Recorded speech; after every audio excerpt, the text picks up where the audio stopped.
Kanaaf boqonnaa bara baraa argachuudhaaf jireenya bara baraa argachuudhaaf erga duunee booda foon keenyas erga awwaalamee booda lubbuu keenyaan mootummaa Waaqayyoo keessatti bara baraan jiraachuudhaaf jalqaba sagalee tiksee keenyaa beekuutu nurraa eegama.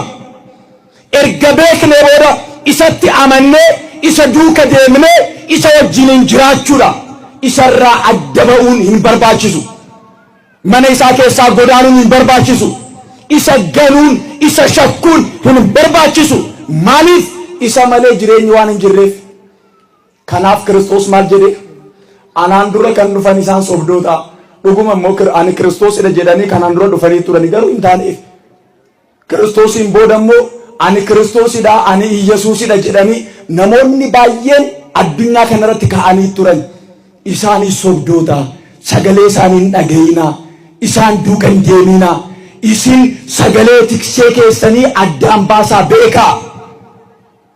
Maaliif ana booda kan dhufanis isaan sobdoota jedhee dubbateera. Dhugaadha saba Waaqayyoo. Akkuma miidiyaa irratti ilaaltan namoonni baay'een ani Kiristoosidha jedhanii ka'aniiru. Ani Iyyesuusidha jedhanii ka'aniiru.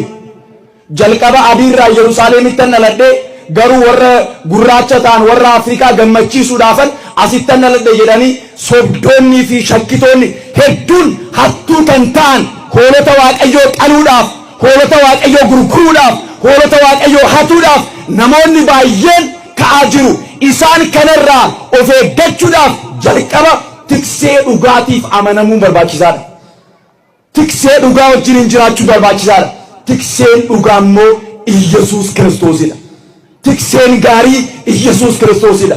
Hoolota isaa kan gurguru osoo hin taane hoolota isaatiif kan gurgurame. Hoolota isaa qalee kan nyaatu osoo hin taane hoolota isaatiif qaraanioo irratti qalamee foon isaa kan nuuf kenne. Hoolota isaa gatee kan baqatu osoo hin taane hoolota isaa wajjiniin hanga du'aatti kan wajjin jiraatu inni Iyyesuus Kiristoosidha.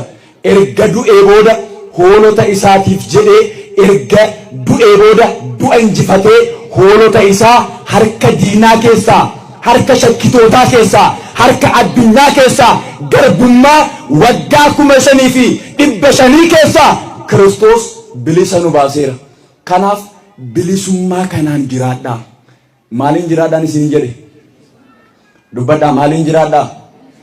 Bilisummaa kanaan jiraadhaa. Amantaan keenya bilisummaadha. Jireenyi keenya bilisummaadha. Waaqayyoonis bilisummaan nu jiraachisaa jira.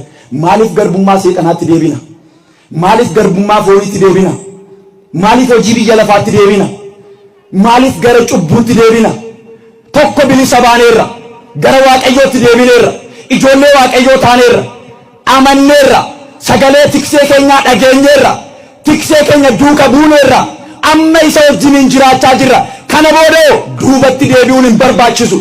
Namni tiksee kana wajjin jiraate jireenya bara baraa ni argata jedhee Iyyesuus Kiristoos waadaa nuuf galeera. Kanaaf akkuma inni waadaa nuuf gale waadaa kana kabajnee hattootaan osoo hin qabamin, shakkitootaan osoo hin qabamin, gantootaan osoo hin qabamin, cubbuu biyya lafaatiin osoo hin qabamin tiksee keenya wajjiniin jiraachuudhaaf jalqaba amantaa fi kutannootu nurraa eegama. Namoonni baay'een kaleessa kiristaanota turan har'a shakkitoota.